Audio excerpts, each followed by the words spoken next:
Hello friends, welcome to online classes. मेरा नाम है रजत अग्रहरी। हम लोगों ने पिछली क्लास में मौलिक अधिकार चालू किया था। उसके 15 आर्टिकल तक हो गया था हमारा। आर्टिकल 12, आर्टिकल 13, आर्टिकल 14 और आर्टिकल 15। आज हम लोग आर्टिकल 16 से कवर करेंगे। टाइम ज़्यादा ना वेस्ट हो, इसके लिए मैंने पहले ये पूरा आर्टिकल लिख लिया था। अभी मैं इस पूरे आर्टिकल को आपको समझाता हूँ, पीछे अब इतना ही फोकस मत करिएगा। जो भी आप लोग वीडियो देखिए वो शुरू से लेकर के एंड तक देखिए और प्रॉपर नोट्स बनाइए। अगर आप पूरा वीडियो नहीं देखेंगे तो ये फंडामेंटल राइट्स पढ़ने का कोई विशेष फायदा होगा नहीं। क्यों? क्योंकि इसमें क्या होता है, वन लाइनर क्वेश्चन बनते हैं। कहीं से भी एक लाइन उठा ली जाती है और पूछा जाता है ये किस आर्टिकल से संबंधित है, और हमारा दिमाग उस टाइम पे काम नहीं करता। क्योंकि क्या होता है, जो लाइन जब हम आर्टिकल पढ़ेंगे तो ये 2 लाइन रहती है, लेकिन जो इसका डिस्क्रिप्शन रहता है वो बहुत डिटेल में होता है और क्वेश्चन डिस्क्रिप्शन से बनते हैं, ना कि मेन आर्टिकल से। हाँ, कई बार आर्टिकल से भी बन जाते हैं तो वो सिंपल क्वेश्चन होते हैं, वो हर किसी को आता है। डिस्क्रिप्शन वाला हर कोई नहीं कर पाता, उसमें आपको फोकस करना है। पूरी क्लास की आप नोट्स बनाइए, शुरू से लेकर अंत तक पूरा वीडियो देखिए। चलिए आज हम लोग बात करते हैं आर्टिकल 16 की। पहले कल का थोड़े आर्टिकल रिकॉल कर लेते हैं। आर्टिकल 12 राज्य की परिभाषा। आर्टिकल 13 संसद कोई भी ऐसा कानून नहीं बना सकता जो मौलिक अधिकार को कम करता हो या समाप्त करता हो। आर्टिकल 14 विधियों के समक्ष समानता और विधियों का समान संरक्षण। और आर्टिकल 15 राज्य सार्वजनिक स्थल पर नागरिकों के बीच में धर्म, मूल, वंश, जाति, लिंग इन सब के आधार पर भेदभाव नहीं करेगा। मैंने कल भी बताया था, मौलिक अधिकार अगर याद करने हैं आर्टिकल वाइज तो आप कीवर्ड्स याद करिए। कीवर्ड्स जैसे आर्टिकल 14 में क्या था कीवर्ड, विधियों के समक्ष समानता और विधियों का समान संरक्षण। आर्टिकल 15 में क्या था, सार्वजनिक स्थलों पर भेदभाव नहीं होगा। वैसे ही सेम ये आर्टिकल 16 है। इसमें क्या है, राज्य के अधीन नियोजन। ये नियोजन का मतलब क्या होता है, नियोजन का मतलब है रोजगार। हम अक्सर सुनते होंगे सरकारी नौकरी निकल रही है, उसी की बात हो रही है यहाँ पे, जो राज्य की है। इस राज्य की डेफिनेशन आपको आर्टिकल 12 में दी रखी है। ये मैंने कल भी आपको बताया था और कहा था कि हर आर्टिकल में राज्य बार बार आएगा, तो वो राज्य का मतलब हम आर्टिकल 12 ही समझेंगे। ठीक है। राज्य के अधीन नियोजन, रोजगार में इस अवसर की समानता। बस केवल कीवर्ड इतना यही है, नियोजन, नियोजन में समानता। यानी कि रोजगार, जो गवर्नमेंट रोजगार निकाल रही है उसमें किसी भी प्रकार का भेदभाव नहीं होगा। ये कहता है अनुच्छेद 16 आपका। किसके आधार पर भेदभाव नहीं होगा, धर्म, मूल, वंश, जाति, लिंग, जन्म स्थान, उत्पत्ति, निवास। ये अभी अपन ने पिछली क्लास में आर्टिकल 15 में भी पढ़ा था। मेन कीवर्ड इसका याद रखिए, नियोजन में अवसर की समानता होगी, यानी कि रोजगार में किसी भी प्रकार का भेदभाव नहीं होगा। जैसे जैसे मैं पढ़ रहा हूं वैसे वैसे आप भी रिपीट करिएगा, अदरवाइज इसको याद करने में थोड़ी आपको प्रॉब्लम होगी। हालांकि इसमें 3 अपवाद भी हैं। पहला अपवाद ये आप अक्सर सुनते होंगे कि मध्य प्रदेश की सरकार ने कहा कि जो हमारे राजकीय नियोजन होंगे, जो राज्य के नियोजन होंगे या जो भी नौकरी निकलेगी, उसमें हम यहाँ के लोकल लोगों के लिए हम एक रिजर्वेशन करेंगे कि 50% यहाँ के लोग रहेंगे, बाकी 50% में कंपटीशन होगा। यानी कि 50% सीटें लोकल के लिए रिजर्व कर देना। और इसके अलावा कई सारे राज्यों ने ऐसे ऐसे अपना डिसीजन लिया है, कैबिनेट में डिसीजन लिया है। कोई कहता है कि हम अपने लोगों के लिए 50% आरक्षित करेंगे, कोई कहता है 75% आरक्षित करेंगे। तो यही एक कंडीशन थी इसमें, यह अपवाद है कि संसद जो है कानून बनाकर किसी भी क्षेत्र में, जैसे मान लीजिए एक ये पूरा भारत देश है, भारत में मान लीजिए स्टील का प्लांट लगना है, झारखंड में प्लांट लगा, उस झारखंड में प्लांट लगा, वहां पे वैकेंसी निकल रही है, मान लीजिए 100 लोगों के रोजगार की वहां पे संभावना दिख रही है। तो संसद ये कानून बना करके कह सकती है कि वो 100 लोग, मान लीजिए ये किसी मान लीजिए किसी जिले पे निकला, तो कह देंगे कि उस जिले के ही लोग, ये 100 लोग होंगे, बाहरी कोई नहीं आएगा। यानी कि उस स्थान को, जिस जगह पे वो फैक्ट्री लगनी है या प्लांट लगना है, वहां के निवास, वहां के रोजगार पाने की आवश्यक शर्त बनाई जा सकती है। सिंपल भाषा में, मान लीजिए मेरे सतना जिले में सीमेंट की फैक्ट्री है, सीमेंट का नया प्लांट पड़ा, उसमें टोटल 500 लोगों के लिए काम करने की वहां पे एक एफिशिएंसी बनी कि 500 लोग को हम यहाँ रख सकते हैं। तो ये नियम बन सकता है कि इन 500 लोगों में जो 250 रहेंगे वो सिर्फ और सिर्फ सतना जिले के रहेंगे, बाकी जो 250 रहेंगे वो सतना के बाहर के, आपकी जहां की इच्छा हो, जो आपको सही लगे आप उनको रखिए। उन 250 में भी आप सतना के रख सकते हैं, लेकिन ये 250 सतना के लिए रिजर्व रहेंगे। ये है पहला अपवाद। दूसरा अपवाद, जो धार्मिक संस्थाओं से संबंधित पर्व है, मान लीजिए मैं मुस्लिम कम्युनिटी का हूँ या हिंदू कम्युनिटी का हूँ या क्रिश्चियन कम्युनिटी का हूँ, मेरी कम्युनिटी से रिलेटेड कोई फेस्टिवल वगैरह है, मान लीजिए नवदुर्गा, नवरात्रि जिसको हम लोग कहते हैं, उसमें कोई कोई फंक्शन होना है, कोई पर्व होना है, तो उस धर्म विशेष के, यानी कि नवदुर्गा है, नवदुर्गा में हम 9 दिन का जो फंक्शन कर रहे हैं उसमें किसी हम दूसरे धर्म के आदमी को नहीं रखेंगे, सिर्फ और सिर्फ हिंदुओं के लिए वो आरक्षित कर देंगे कि कोई भी उसमें अगर पद निकलता है तो सिर्फ और सिर्फ हिंदू वहां रहे, या मुस्लिम कम्युनिटी का कोई पर्व निकलता है तो उसमें सिर्फ और सिर्फ मुस्लिमों के लिए आरक्षित कर देंगे। या फिर जैसे कोई शिक्षण संस्थान है, मान लीजिए अलीगढ़ मुस्लिम यूनिवर्सिटी है या कोई सी भी यूनिवर्सिटी है जो धार्मिक शिक्षण संस्थान होगा, तो वहां पे जो चांसलर कौन होगा, वाइस चांसलर कौन होगा, ये सब के सब उस धर्म के अनुयायियों के लिए आरक्षित किए जा सकते हैं। तीसरा, नागरिकों का अगर कोई पिछड़ा वर्ग है, पिछड़े वर्ग को ही इंग्लिश में हम कहते हैं बैकवर्ड क्लास। नागरिकों का कोई एक वर्ग है जो थोड़ा पिछड़ा है, केवल इतना ही लिखा है, किस आधार पर पिछड़ा है ये सब अभी हम आगे देखेंगे। नागरिकों का कोई वर्ग है जो पिछड़ा है, उसके लिए कुछ ना कुछ स्पेशल प्रोविजंस किए जा सकते हैं। ये 3 अपवाद दिए गए इस 16 में। वापस से रिकॉल करिए, आर्टिकल 16, रोजगार में किसी भी प्रकार का भेदभाव नहीं होगा, सिर्फ इतना याद रखिए। लेकिन 3 अपवाद हैं, कौन कौन से? जैसे किसी क्षेत्र में निवास को उस क्षेत्र में रोजगार की आवश्यक शर्त बनाई जा सकती है, धार्मिक संस्थाओं से संबंधित कोई पर्व है तो उस विशेष धर्म के अनुयायियों के लिए वो आरक्षित किया जा सकता है, और नागरिकों का कोई पिछड़ा वर्ग है उसके लिए एक स्पेशल प्रोविजंस किए जा सकते हैं। सिर्फ इतनी सी बात थी। अब हम ये जो पहला पॉइंट है इसमें कोई बहुत बड़ा इशू नहीं है। सेकंड पॉइंट है, सेकंड अपवाद जो था इसमें भी कोई बहुत बड़ा इशू नहीं है। इशू बनता है इस किसी पिछड़े वर्ग को। सवाल उठा, बहस उठी, ये पिछड़ा वर्ग माने क्या, ये पिछड़ा वर्ग है क्या? मैं कहूंगा कि इस आदमी की जाति को लेकर के हमेशा प्रश्न उठता है तो इसको जाति के आधार पर पिछड़ापन कह दो। कोई दूसरा आएगा, दूसरी आवाज उठेगी, वो कहेगा कि नहीं, इनके पास पैसा कम है, इनके पास रिसोर्सेस कम है, तो इनको आर्थिक आधार पर पिछड़ा कर दो। बस इसी चीज की बहस होती है और कुछ नहीं। पिछड़ेपन के लिए कई सारी बहसें हुई, फिर इसके बाद कुछ आयोग बने। जैसे 1953 इसमें प्रथम पिछड़ा वर्ग आयोग बना।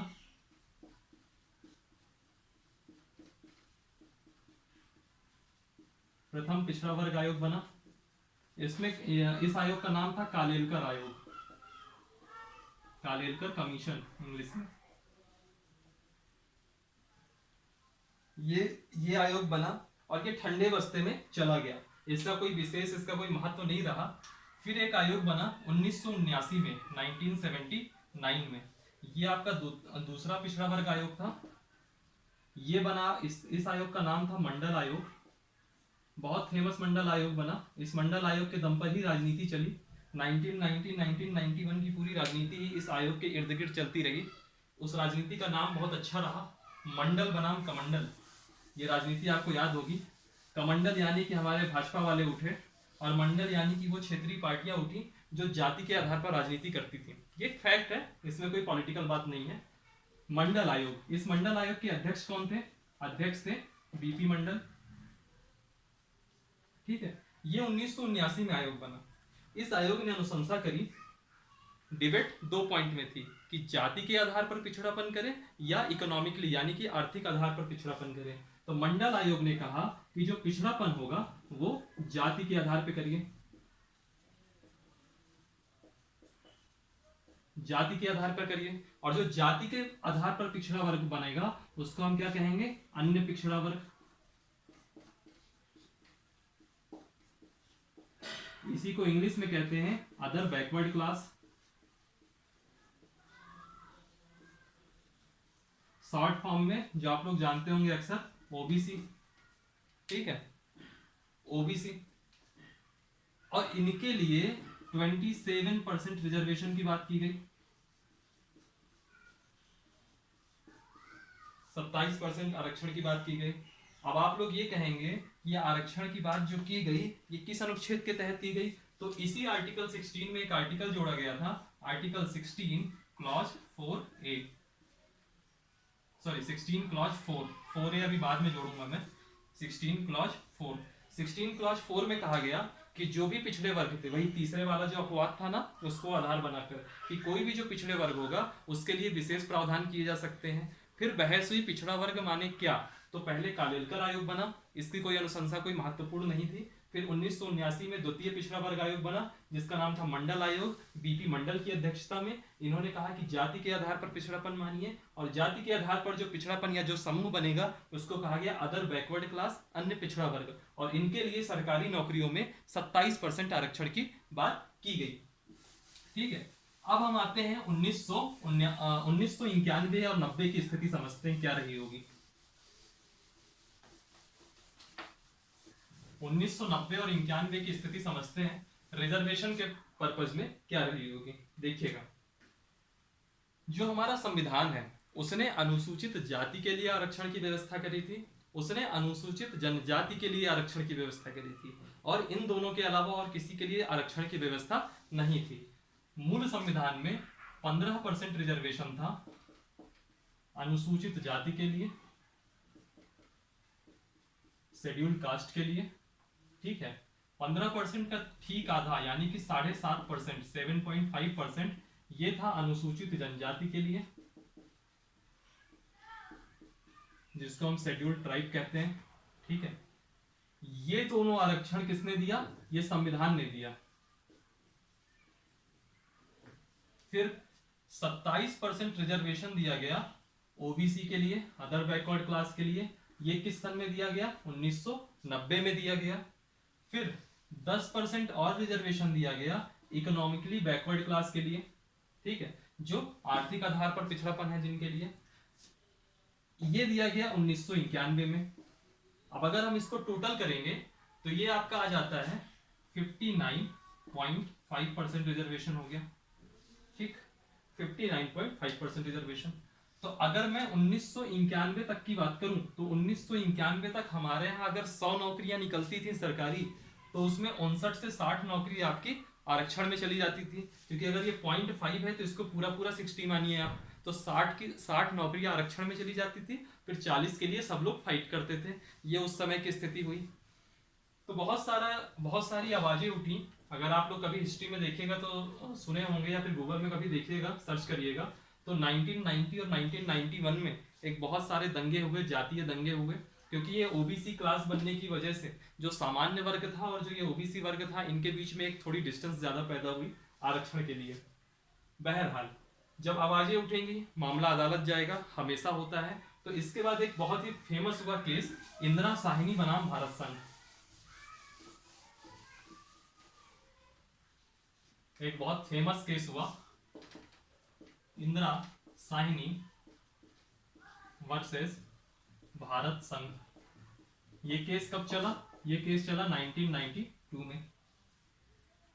इसकी कुछ वर्डिक्ट आए, वो वर्डिक्ट आज तक सिरोधार्य है हमारे भारतीय राजनीति के आरक्षण में। आज भी हम लोग कभी भी कोई भी रिजर्वेशन में चेंजेस करना चाहें या कुछ भी करना चाहें तो सीधे बेस बनाया जाता है इस इंदिरा साहनी बनाम भारत संघ के इस केस को। देखते हैं इसमें क्या क्या बात हुई। सबसे पहला पॉइंट तो इन्होंने कहा, मैं इसका एक एक पॉइंट नहीं लिखूंगा, काफी लिखना हो जाएगा। अगर आप नोट्स बना रहे हैं तो वीडियो 10 सेकंड रिवाइंड करिएगा, जो मैं बोलूं उसको 2 बार सुनिएगा, पॉज करिएगा, लिख लीजिएगा, फिर क्लास कंटिन्यू करिएगा। पहला पॉइंट इन्होंने कहा, इंदिरा साहनी बनाम भारत संघ में इंदिरा साहनी जो जज थी, उन्होंने कहा कि जो ये आरक्षण व्यवस्था है, यह आरक्षण व्यवस्था है, यह समानता के विरुद्ध नहीं है। यानी कि सबसे बड़ी बात तो सवाल ही उठा कि क्या ये राइट टू इक्वालिटी के अपोज है क्या? तो इन्होंने कहा कि यह समानता के विरुद्ध नहीं है।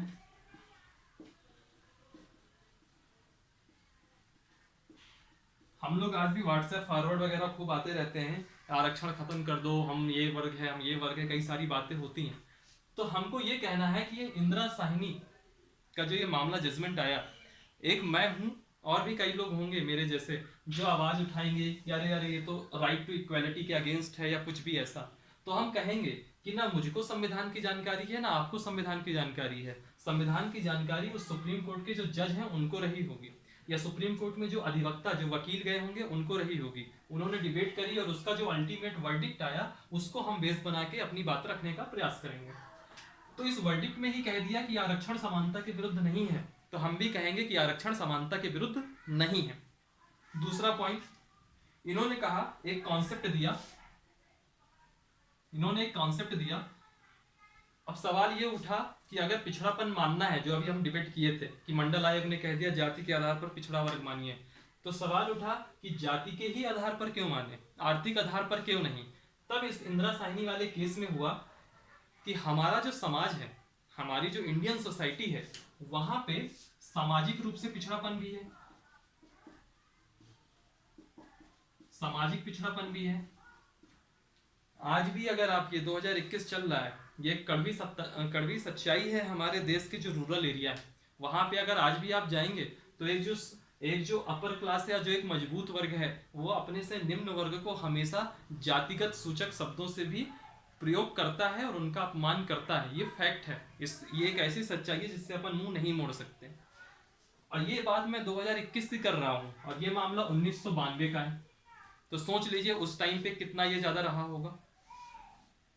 मेरी इस बात का मतलब ये नहीं है कि आज भी हमारे यहाँ जो निम्न वर्ग हैं उनके साथ हम, तथा कथित निम्न वर्ग हैं, क्योंकि इसको मैं निम्न वर्ग नहीं कह रहा, जो कथित निम्न वर्ग हैं, कि उनके साथ भेदभाव होता है या कुछ भी होता है, ऐसा मैं कोई दोष नहीं लगा रहा, बट ये सच्चाई है, कड़वी सच्चाई है, अनचाही सच्चाई है। जितना जल्दी सुधार हो जाए उतना बढ़िया है। बहरहाल हम आते हैं, इंदिरा साहनी ने कहा कि अगर हमारी सोसाइटी में सामाजिक रूप से पिछड़ापन है तो पिछड़ेपन का आधार जाति बनाई जा सकती है। ठीक, ये दूसरा डिबेट इन्होंने कंप्लीट खत्म कर दिया अपने इस वर्डिक्ट में ही। एक चीज इन्होंने नया कॉन्सेप्ट लाया, जो साधन संपन्न समाज है, यानी कि ओबीसी में जो साधन संपन्न समाज है, जो साधन संपन्न लोग हैं, उनके लिए आरक्षण की व्यवस्था नहीं होगी। उसके लिए कॉन्सेप्ट आता है क्रीमी लेयर का। अगर आप क्रीमी लेयर के नीचे हैं, क्रीमी लेयर के नीचे हैं, यानी कि आप आर्थिक रूप से संपन्न नहीं हैं, तभी आप आरक्षण का लाभ उठा सकते हो। जैसे जब शुरू में ये आया था, तब उस समय 1 लाख रुपए थी क्रीमी लेयर की लिमिट, फिर धीरे धीरे 2.5 लाख हुई, फिर 4.5 लाख हुई, 2013 में ये 6 लाख हुई, और आज की डेट में इसकी लिमिट 8 लाख रुपए है। अगर आप एनुअली, वार्षिक रूप से आपकी इनकम 8 लाख रुपए से कम है, तभी आप ओबीसी में आरक्षण के लिए एप्लीकेबल हैं, अदरवाइज आप आरक्षण के योग्य नहीं माने जाएंगे। ये क्रीमी लेयर का कॉन्सेप्ट आया। एक चीज याद रखिएगा, ये जो क्रीमी लेयर का कॉन्सेप्ट है सिर्फ और सिर्फ ओबीसी के लिए है, ये एससी और एसटी के लिए नहीं है, ये चीज याद रखिएगा। कई बार हम लोग सोचते हैं कि एससी एसटी में भी क्रीमी लेयर होगा, तो एससी एसटी के लिए क्रीमी लेयर नहीं है, ये सिर्फ और सिर्फ ओबीसी वर्ग के लिए है।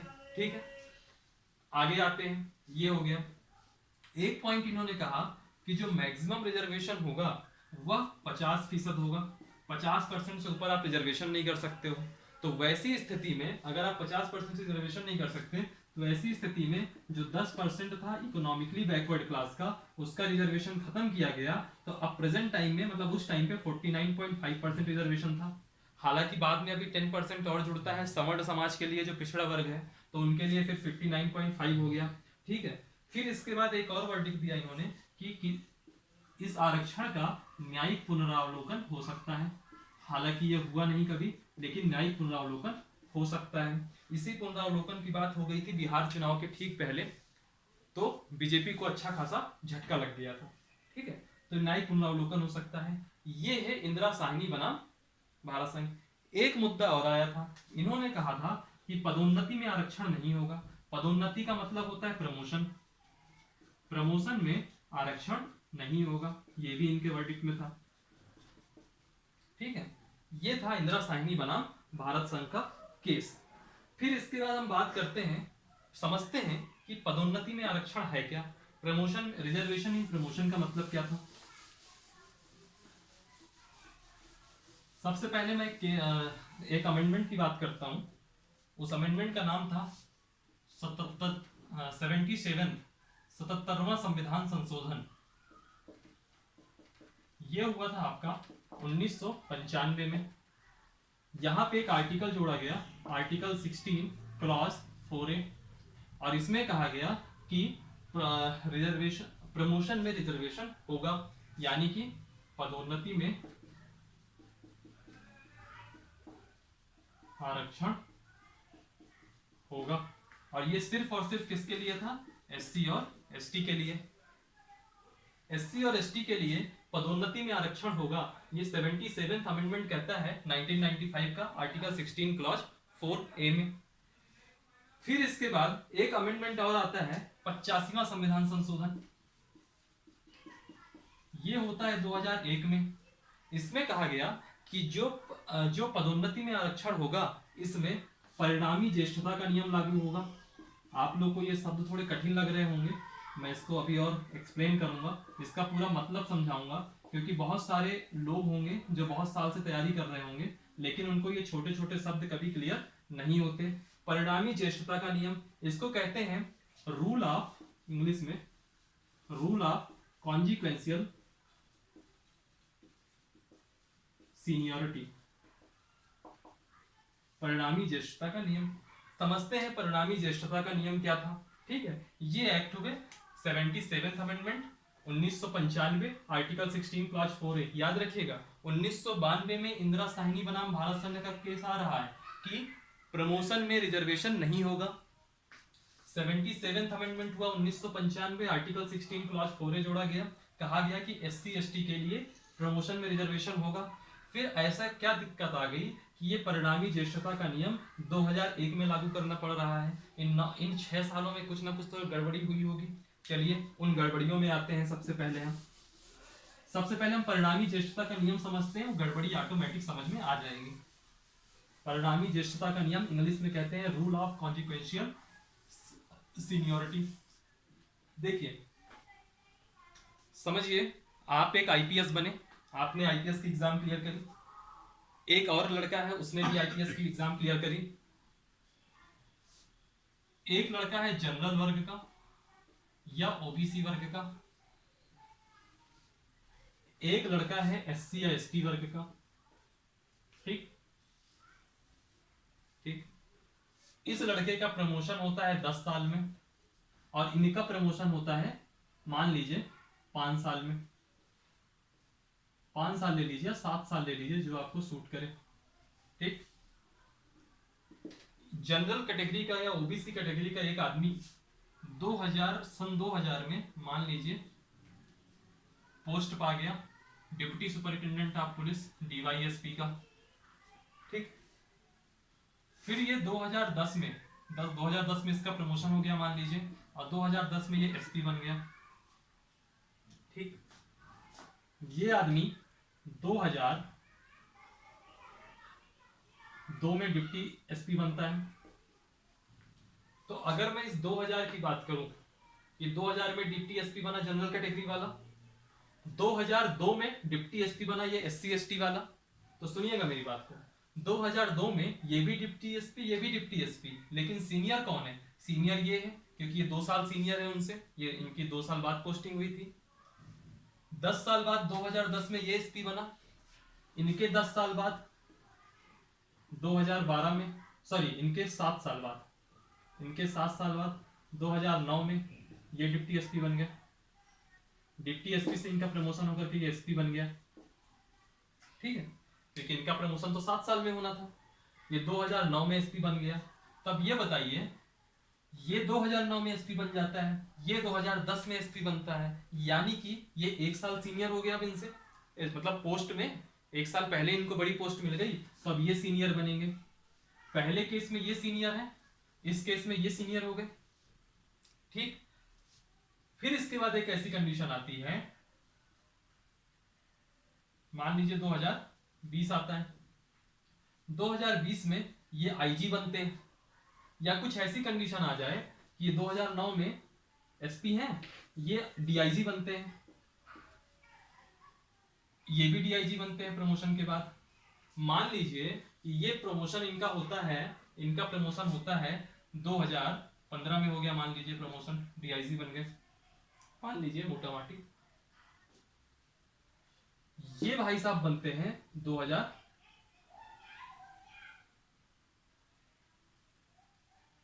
एक सेकेंड, इसको ऐसा देखिए आप, इसको ऐसा देखिए, समझने के लिए वापस से रिवाइंड कराता हूं मैं।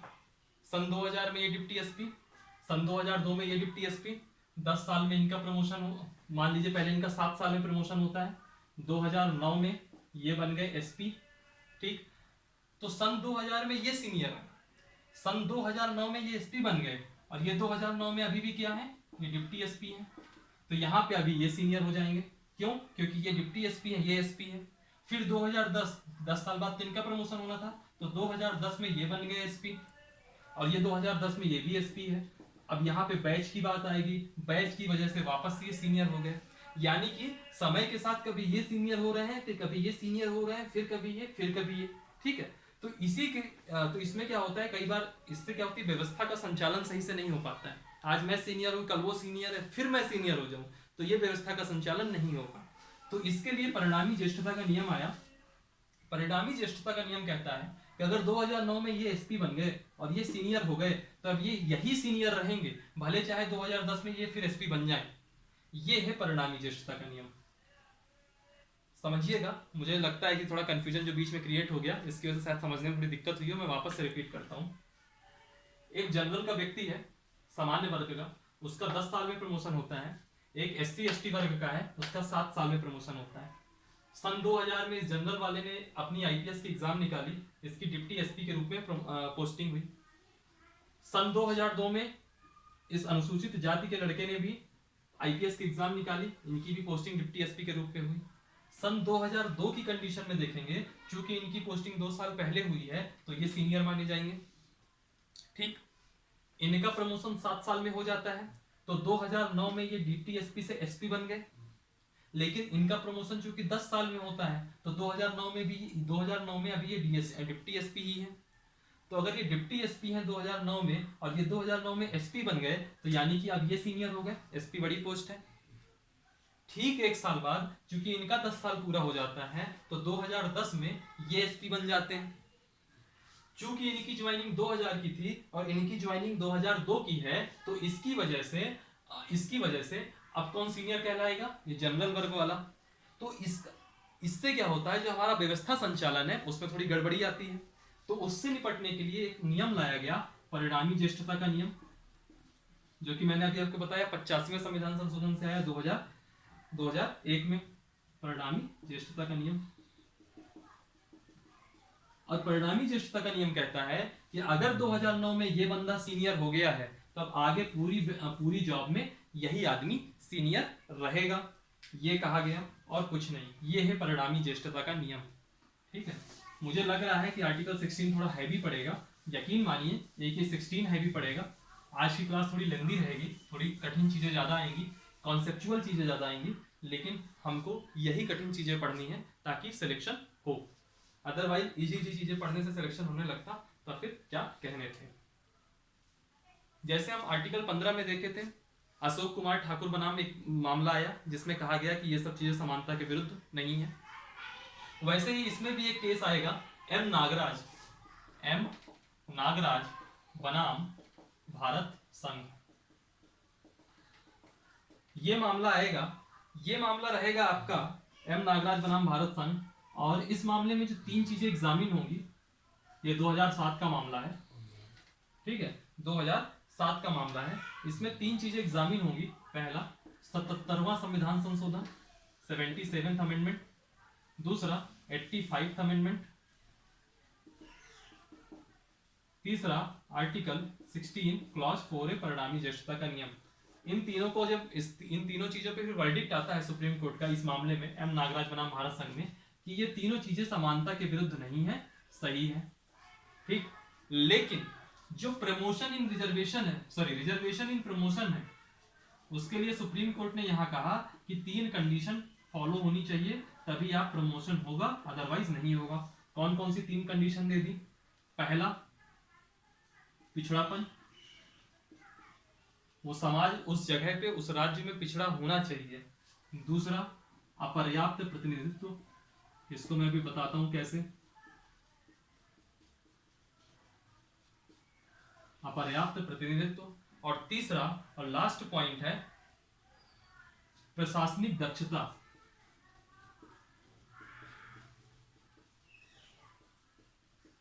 यानी कि प्रमोशन होगा आपका, रिजर्वेशन होगा प्रमोशन में, लेकिन आपका वहां पे वर्ग पिछड़ापन होना चाहिए। आपकी जो दक्षता है, कॉम्पिटेंसी है, वो काफी होनी चाहिए, एडमिनिस्ट्रेटिव कॉम्पिटेंसी अच्छी होनी चाहिए, तब प्रमोशन होगा। और एक वर्ड है अपर्याप्त प्रतिनिधित्व। इसको भी थोड़ा समझते हैं और इसको समझ लेने के बाद हमारा ये आर्टिकल 16 खत्म हो जाएगा। जैसे मान लीजिए आप मध्य प्रदेश में निवास कर रहे हैं, ठीक है, मान लीजिए आप एमपी में निवास करते हैं, आपकी पोस्टिंग एक आईएएस के रूप में हो गई। अब आईएएस का प्रमोशन होगा तो सेक्रेटरी बनेगा, सेक्रेटेरिएट में, सचिवालय में, सचिव रैंक में। मान लीजिए मध्य प्रदेश में 100 सचिव बन सकते हैं, 100 सेक्रेटरी बन सकते हैं, ठीक है। एक वर्ग है अनुसूचित जनजाति, एसटी। इसकी हमारे मध्य प्रदेश में जनसंख्या प्रतिशत है मान लीजिए 10%। हमारे मध्य प्रदेश में एसटी है मान लीजिए 10%। तो इस सचिव में भी 10%, यानी कि 10% कितना हुआ 100 का 10 सचिव होने चाहिए एसटी वर्ग से। अगर पहली कंडीशन मान लीजिए ऐसा है कि आज की डेट में 7 सचिव हैं, तो हम 3 जन का प्रमोशन कर सकते हैं, मतलब प्रमोशन करने में हम आरक्षण लगा सकते हैं।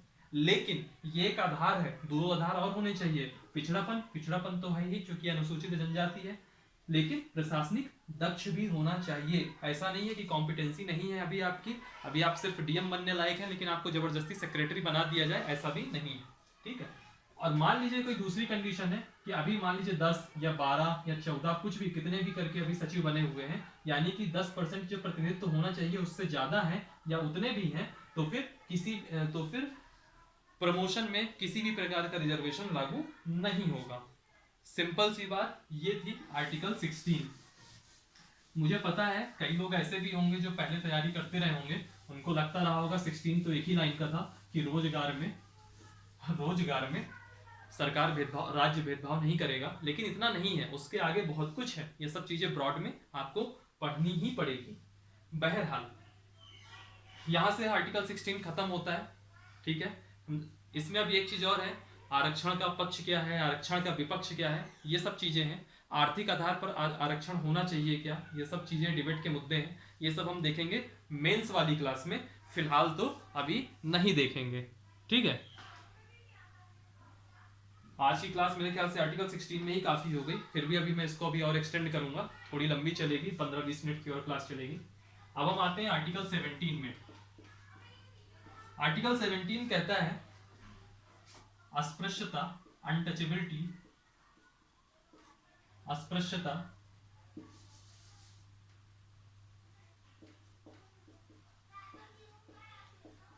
अस्पृश्यता यानी कि अनटचेबिलिटी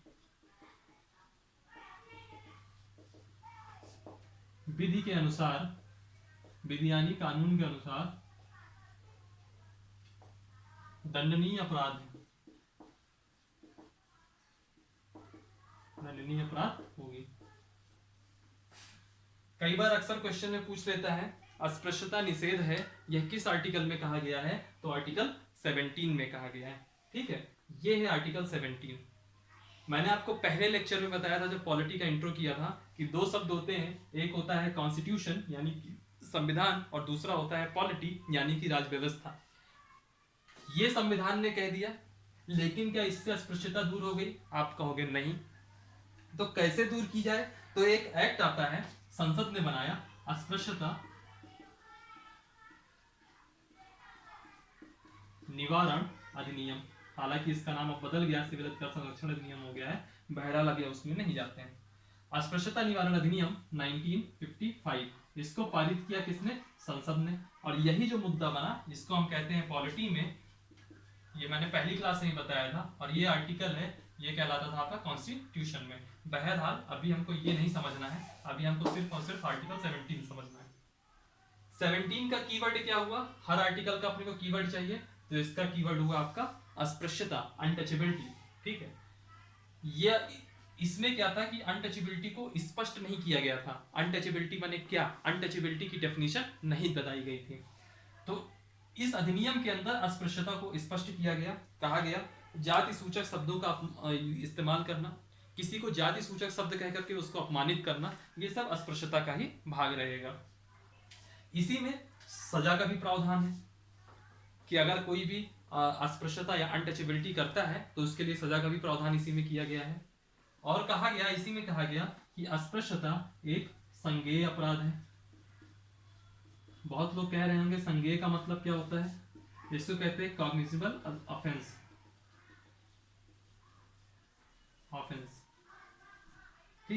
संज्ञेय अपराध, इसको हम क्या कहते हैं, बिना वारंट की गिरफ्तारी हो सकती है। और कुछ नहीं, साधारण शब्दों में कहूँ तो पुलिस वालों को आपको गिरफ्तार करने के लिए वारंट लाने की जरूरत नहीं है, सीधे आपको गिरफ्तार कर लेंगे अगर आपने किसी के साथ छुआछूत वाला व्यवहार किया है तो। और एक चीज याद रखिएगा कि जो ये आपका अस्पृश्यता वाला सिस्टम है, यह सिर्फ और सिर्फ शेड्यूल कास्ट के लिए है, एससी के लिए है।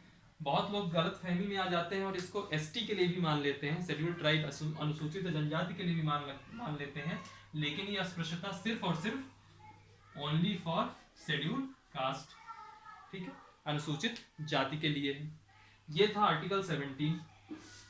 अभी हम जल्दी अभी आर्टिकल 17, 18 ये सब खत्म करेंगे, क्योंकि इसमें कोई इतना ज्यादा है भी नहीं, सिर्फ वन लाइनर इतना ही पूछता है।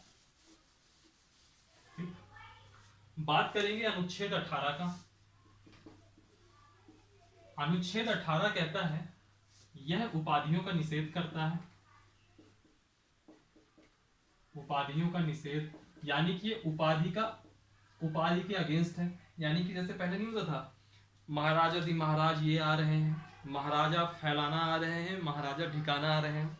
तो जो ये महाराजा शब्द था, ये क्या था, ये सिर्फ और सिर्फ आपकी एक उपाधि थी। उपाधि का मतलब समझिएगा, उपाधि का मतलब होता है टाइटल। ये टाइटल था। तो संविधान ने अनुच्छेद 18 में कहा कि यह टाइटल, ये उपाधि किसी को नहीं दी जाएगी। फिर इसमें 3 बातें आई कि कोई भी भारतीय किसी विदेशी राज्य से उपाधि नहीं ले सकता है, ठीक है। यानी कि हम अगर इंडिया में हैं तो हम किसी दूसरे देश से उपाधि नहीं ले सकता हूं मैं एज अ सिटीजन। 2 चीजें और कही गई, मान लीजिए कोई विदेशी व्यक्ति, कोई विदेश का नागरिक है, हमारे यहाँ किसी पद में है, मान लीजिए वो बहुत अच्छा इकोनॉमिस्ट है या बहुत ही अच्छा कोई भी डिफेंस का एक्सपर्ट है, हमने अपने देश में उसको, कोई गवर्नमेंट ने उसको पोस्ट दे दी, मान लीजिए एक कोई लेटरल एंट्री करवा दी उनकी। अगर उस व्यक्ति को कोई विदेशी राज्य, मान लीजिए कोई दूसरा देश है, अमेरिका है, ब्रिटेन है, सऊदी अरबिया है, कोई भी देश, अगर उस आदमी को अगर कोई उपाधि देना चाहे, पुरस्कार देना चाहे, तो वह ले सकता है, वह विदेशी मूल का व्यक्ति उसको ले सकता है, लेकिन राष्ट्रपति की अनुमति से। राष्ट्रपति से परमिशन मांगेगा, राष्ट्रपति उसको अनुमति दे देगा और वो जाकर के वहां ले सकता है अवार्ड। सिमिलर इसी तरीके से अगर कोई भारतीय मूल का व्यक्ति, जैसे मान लीजिए मैं कोई गवर्नमेंट जॉब कर रहा हूं, लेकिन मुझको कोई अगर कोई विदेशी राज्य मुझको अगर कोई पुरस्कार देना चाहे, कोई लाभ देना चाहे, तो वो चीज भी मैं ले सकता हूं, लेकिन राष्ट्रपति की अनुमति से, ठीक है। बस इतना ही है। इसमें एक केस चला था, चलिए केस के बारे में भी बाद में डिस्कस करूंगा। सबसे पहले हम बात करते हैं कुछ चीजों की बात करते हैं। 1954 से हमारे देश में कुछ अवार्ड्स मिलने लगे, भारत रत्न, पद्म विभूषण, पद्म अवार्ड्स, पद्म विभूषण, पद्म भूषण, पद्मश्री, ये सब अवार्ड दिए जाने लगे। फिर 1978 में जनता पार्टी की सरकार बनती है और जनता पार्टी की सरकार ने इन सारे अवार्ड्स को बंद कर दिए। 1980 में वापस से कांग्रेस आती है और इन्होंने वापस से अवार्ड्स चालू कर दिए। फिर एक केस चला, बहुत ही अच्छा केस था, बालाजी राघवन करके नाम था उनका, बालाजी राघवन, बनाम भारत संघ। ये केस चला था 1996 में। इसमें 2 कॉन्सेप्ट आए थे, एक आया था उपाधि, एक आया था सम्मान। उपाधि को कहेंगे टाइटल, सम्मान को कहेंगे अवार्ड। अब इसी वर्डिक्ट में कहा गया कि हमारे देश में आप उपाधियां तो किसी को नहीं दे सकते, लेकिन सम्मान दे सकते हो। और जो ये पद्म अवार्ड्स और ये भारत रत्न वगैरह हैं, ये सब आपके अवार्ड्स में आएंगे, ना कि उपाधि में। ये यहीं से क्लियर होता है इस आर्टिकल से। इसके साथ ही अपने समानता का अधिकार पूरा खत्म होता है, राइट टू इक्वालिटी फिनिश होता है यहीं से।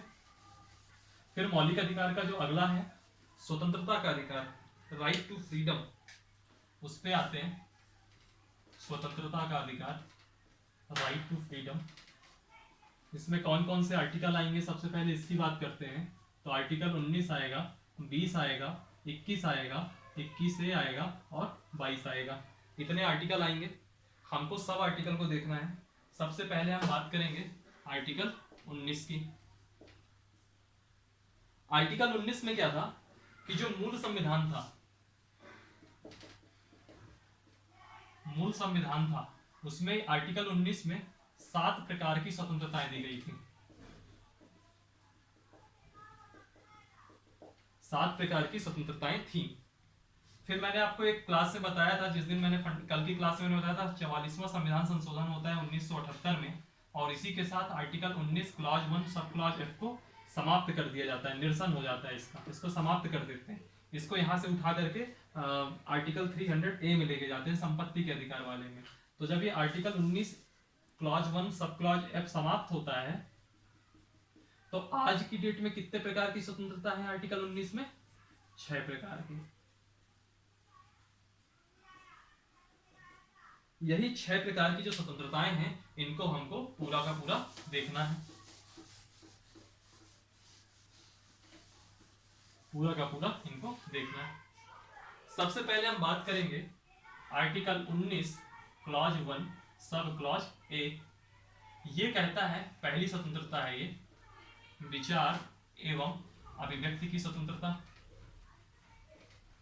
देखिए इसमें क्या है कि आप एक एक स्वतंत्रता एक दिन में याद नहीं कर पाएंगे, तो इसमें अपने को ऐसे पढ़ना है कि जैसे मैं अभी लिख रहा हूं तो मेरे साथ साथ आप भी अपनी कॉपी में लिखिए और रिपीट करिए। विचार एवं अभिव्यक्ति की स्वतंत्रता, article 19 clause 1 sub clause A. मैं पहले पूरा लिख देता हूं, फिर एक एक इस पे एक्सप्लेन कर दूंगा। Article 19 clause 1 sub clause B, शांतिपूर्ण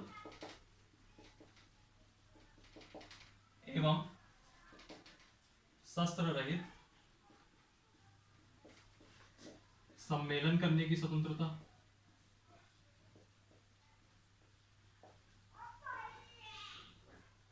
ठीक। फिर आता है आपका article 19 clause 1 sub clause C.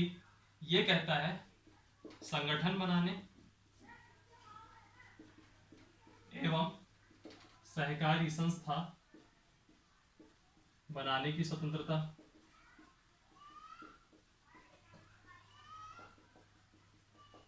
ठीक। फिर आता है 19 क्लॉज 1 सब क्लॉज डी। ये कहता है भारत में कहीं भी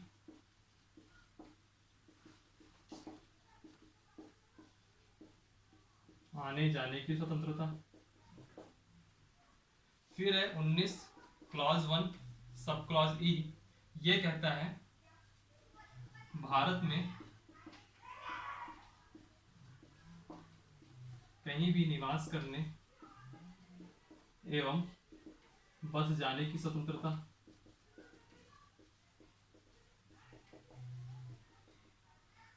उन्नीस क्लॉज 1 सब क्लॉज एफ खत्म हो गया।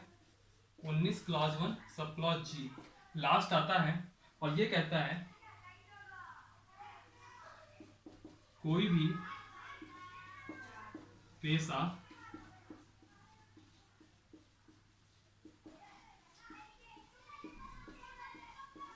या व्यवसाय चुनने की स्वतंत्रता। ये 6 प्रकार की कुल स्वतंत्रताएं हैं जिसको हम अभी जल्दी जल्दी देखते हैं।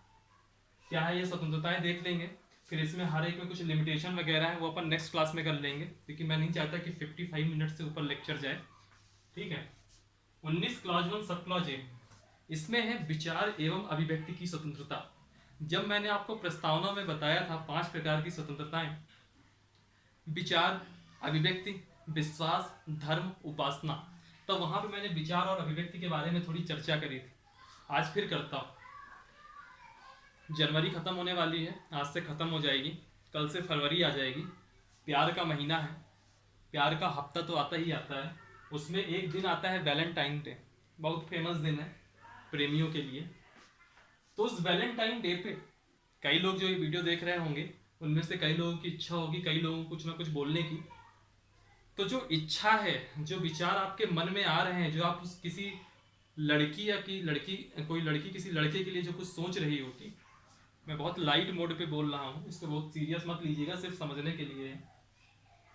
किसी को हमको क्या बोलना है वो जो मेरे मन में आ रहा है वो है विचार। और अगर हिम्मत करके 14 फरवरी तक बोल दिया या 14 फरवरी को बोल दिया, अगर बोल दिया, उसके सामने एक्सप्रेस कर दिया, तो वो है अभिव्यक्ति। पहले हम उसको प्रपोज करेंगे ये सोचा, ये था विचार, उसको प्रपोज कर दिया यानी कि अभिव्यक्ति थी, एक्सप्रेशन था।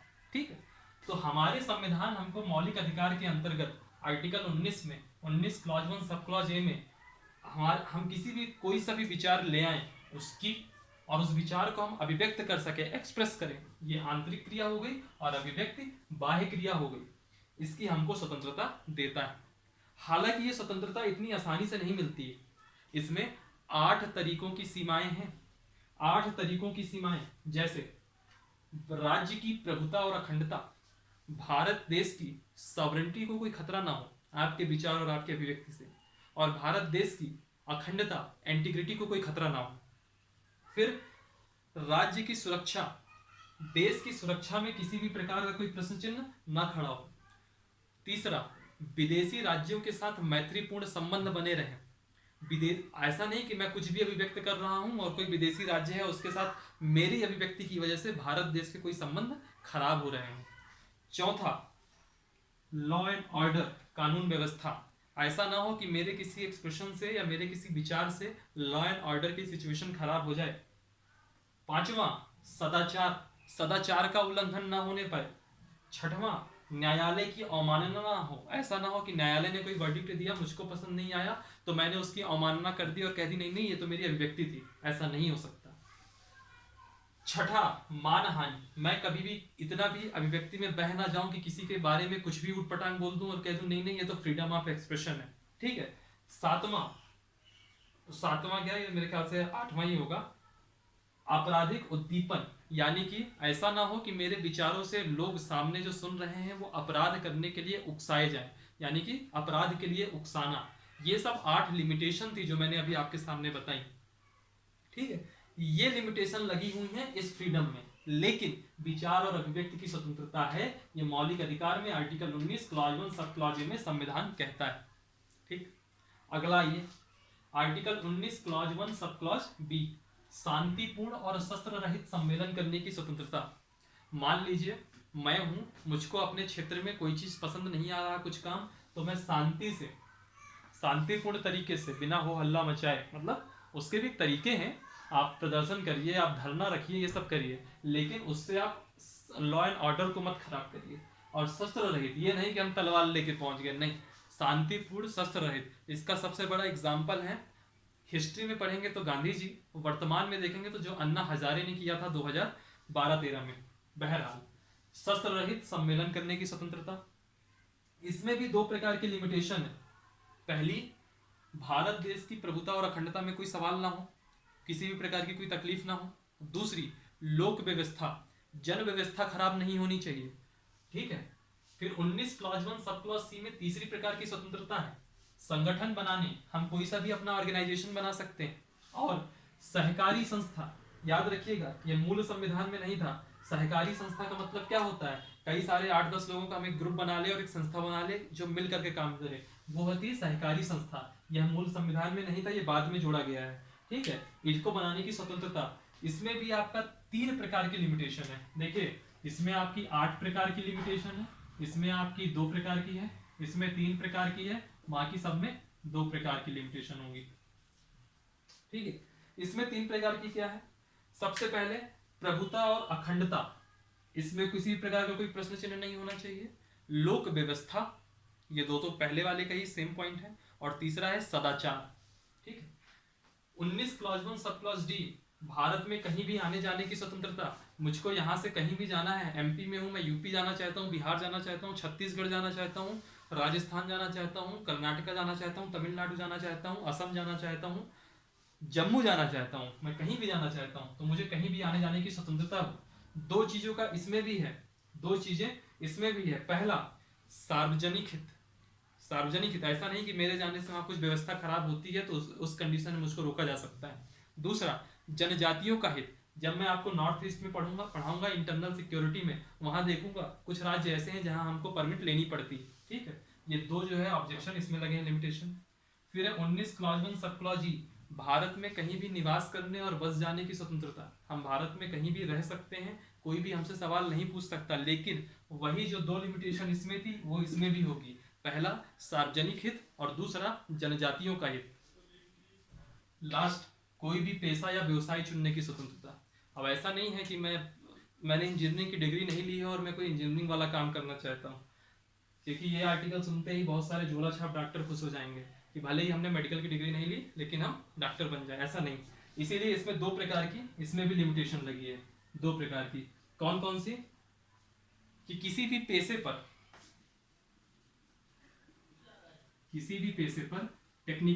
तकनीकी अर्हताएं लगाना, टेक्निकल एलिजिबिलिटी लगाना। जैसे अगर आपको डॉक्टर बनना है तो आपको एमबीबीएस करना ही पड़ेगा। और दूसरा, किसी भी व्यापार पर गवर्नमेंट चाहे तो एकाधिकार लगा सकती है कि ये व्यापार सिर्फ और सिर्फ हम करेंगे और कोई नहीं करेगा। ऐसा नहीं हुई कल के दिन मुकेश अंबानी कहने की ऐसा है हम अपनी नई रेल लाइन बिछा दे रहे हैं, जमीन खरीद करके हम खुद ही अपनी ट्रेन चला लेंगे, ऐसा नहीं, उसमें एकाधिकार है। ठीक है। फिर ये जो सीमाएं हैं जो ये लगी हुई हैं, 8 सीमा, ये 2 सीमा, इसमें 3, बाकी सब में 2 2, इनको बढ़ाने का काम, घटाने का काम जो भी है वो अधिकार किसको है आज की डेट में? संसद को है। सीमा लगाने बढ़ाने का अधिकार संसद को दिया गया है। कुछ बातें करते हैं, जैसे प्रेस स्वतंत्रता, freedom of press.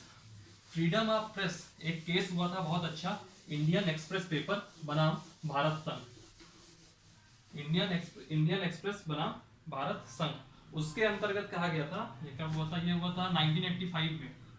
Indian express जो न्यूज़पेपर है, भारत संघ, इसके अंतर्गत कहा गया कि जो फ्रीडम ऑफ प्रेस है, जो प्रेस की स्वतंत्रता है, ये आपकी मौलिक अधिकार है, स्वतंत्रता का अधिकार है, article 19 clause 1 sub clause A के अंतर्गत। सिमिलरली इमैनुअल बनाम केरल,